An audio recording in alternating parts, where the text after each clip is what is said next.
श्री हरि नारायण हरि। श्री हरि नारायण हरि। क्या हुआ नलकुंवर? कहाँ खो गए मणिग्रीव? पहचाना नहीं क्या? मैं वही हूँ जिसका नाम तुम दोनों युगों से जप रहे थे। नारायण हरि। श्री हरि।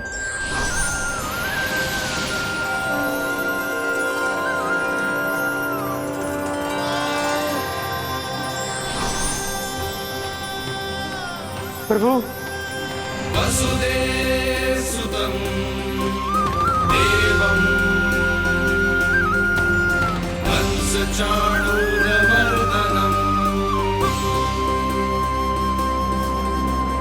यशोदपरमानन्दम्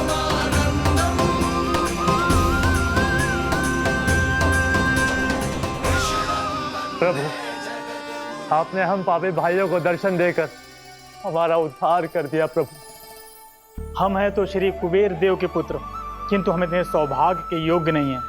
हमसे घोर पाप हुआ था प्रभु। अद्भुत अद्भुत आनंद है इस वारुणी में। लो तुम लो ना। श्री हरि नारायण हरि। श्री हरि नारायण हरि। क्या हुआ? तुम रोक रुक क्यों गए?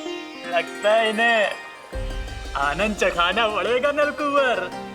कुबेर के पुत्र हैं हम, ये जो भी हो हमें क्या। श्री हरि नारायण हरि। नारायण हरि। श्री हरि नारायण हरि। देवर्षि।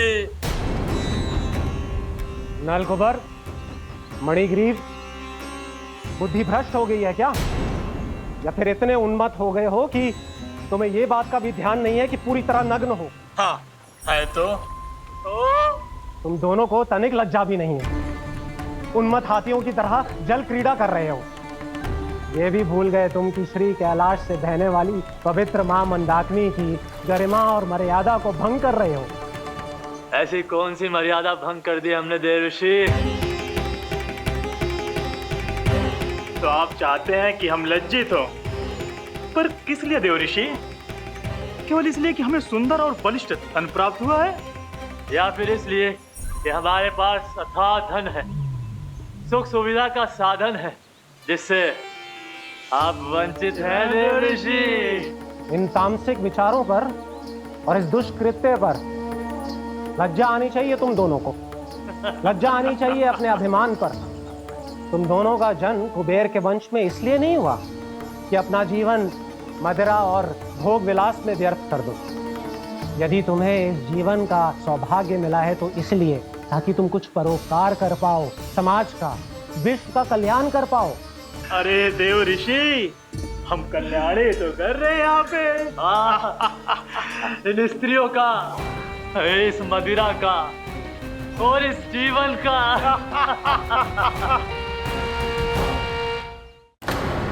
जड़ बुद्धि और अहंकारी हो तुम दोनों। तुमसे श्रेष्ठ तो वृक्ष हैं, जो नग्न होकर भी अपने जीवन को विश्व कल्याण के लिए अर्पित करते हैं। अब हम आपको कैसे समझाएं देवर्षि कि हम वृक्ष नहीं हैं? तो आज से अगले 100 देव वर्षों तक तुम दोनों वृक्ष बनकर ही जियोगे। ताकि इस अवधि में तुम श्री नारायण की कृपा से अपने वातावरण के प्रति सम्मान प्रकट करना सीख पाओ। ये मेरा श्राप है तुम्हें। ये मेरा श्राप है तुम्हें। ये मेरा श्राप है तुम्हें। देवर्षि, देवर्षि, देवर्षि, क्षमा करें देवर्षि। श्री हरि नारायण हरि। श्री हरि नारायण हरि। कृपा श्री हरि नारायण श्री हरि। कृपा श्री हरि नारायण श्री हरि। हमने तो देव ऋषि नारद का अपमान किया था। हम तो इस योग्य भी नहीं थे प्रभु कि हमें आपके साक्षात दर्शन के सुयोग्य मिले। प्रभु, आपकी लीला, आपका बचपन, आपका हंसना, रोना, रूठना, आपकी नन्हे नन्हे पाँव का पहला पग रखना, आपके श्री मुख से पहला स्वर सुनना, हम इन सबके सौभाग्य प्राप्त हुआ प्रभु। हम तो इसके अधिकारी भी नहीं थे। हमसे घोर पाप हुआ था। देव ऋषि नारद के श्राप के योग्य थे। फिर हमने ऐसे कौन से पुण्य के कर्म किए थे जो ये सौभाग्य प्राप्त हुआ प्रभु? अविश्वसनीय है पर सत्य है। श्राप के रूप में एक सोचा समझा आशीर्वाद ही था ये, ताकि तुम दोनों उन विकारों से मुक्त हो पाओ जिनके उन्माद में तुम खो गए थे।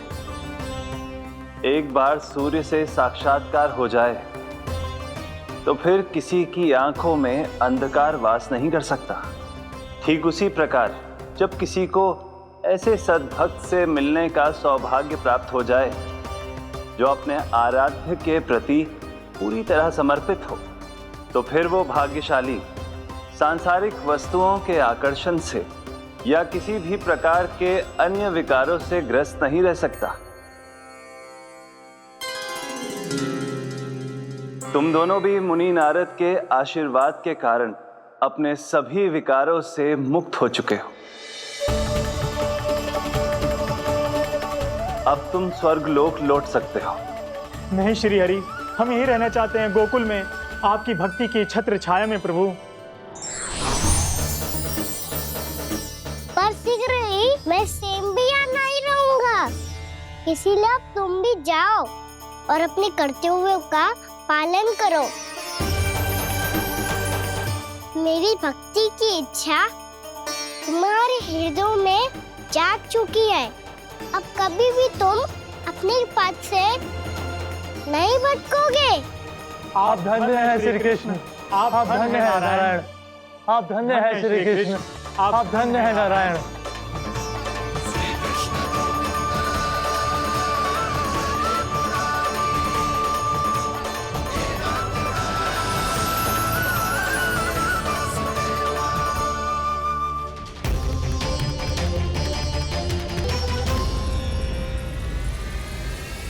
कान्हा, कान्हा कहाँ गया?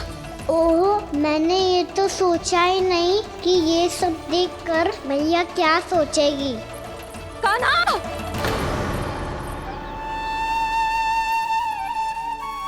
कान्हा! कान्हा! कान्हा तू ठीक तो है ना? हाँ लल्ला, तुझे कुछ हुआ तो ना? हाँ लल्ला बता, तू ठीक तो है ना? कान्हा, कान्हा, क्या होगा? मैंने इसे ओखल से बांधा था जी, दंड देने के लिए। पता जाने कैसे जी बड़े बड़े वृक्ष गिर गए। इसे कुछ हो जाता तो? कान्हा, तुझे कहीं चोट तो ना लगी? हाँ, पीड़ा हो रही है? नहीं बाबा, मैं ठीक हूँ। भैया मुझे कुछ ना हुआ, चिंता मत करो। वो कैसे ना है? जे देख तेरे पेट पे इतने बड़े बड़े चिन्ह बन गए। मुझे क्षमा कर दे लल्ला, मैंने तुझे इतना कड़ा दंड देती हो।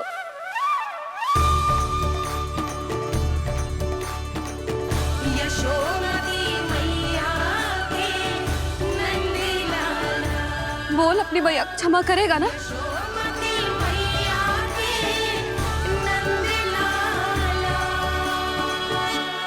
आप मेरा हित चाहते हो ना, इसलिए आपने मुझे दंड सीख देने के लिए दिया था ना। वैसे मैया का दंड आशीर्वाद जैसा ही होता है, तभी तो देखो मैं बिल्कुल ठीक हूँ। कान्हा सही कह रहे हो जसोदा, जे तेरे दंड के चिन्ह ना है, जे तो तेरी सीख के प्रतीक हैं। मैं तो कहता हूँ हाथ से हर मैया को अपनी लल्ला के उदर पे ताम के चिन्ह बनाने चाहिए, ताकि उनकी सीख सदैव उनकी लल्ला के साथ रहे और उसे स्मरण कराती रहेगी। अब से वह कुछ अनुचित करेगा, ना ही उसके साथ कछु अनुचित होगा।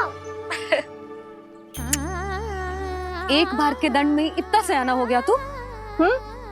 मुझे पता होता तो तुझे पहले ही दंड दे देती। और मुझे पता हो तो कि बाद में आप मुझे इतना प्रेम करोगी तो मैं पहले ही दंड ले लेता हूँ।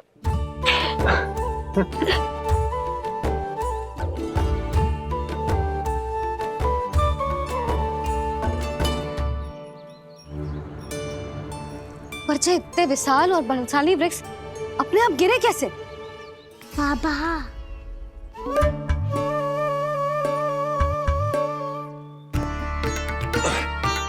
गोकुल के आसपास के स्थानों पर तीव्र गति से सूखा फैल रहा है। कहीं इसी कारण तो ना गिरा ये? सूखा?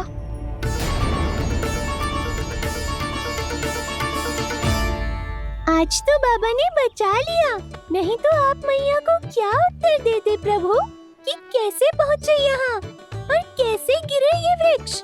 मैं तो बच गया मूली, पर गोकुल वासी कैसे बचेंगे? बहुत बड़ा संकट आ गया इनके सामने।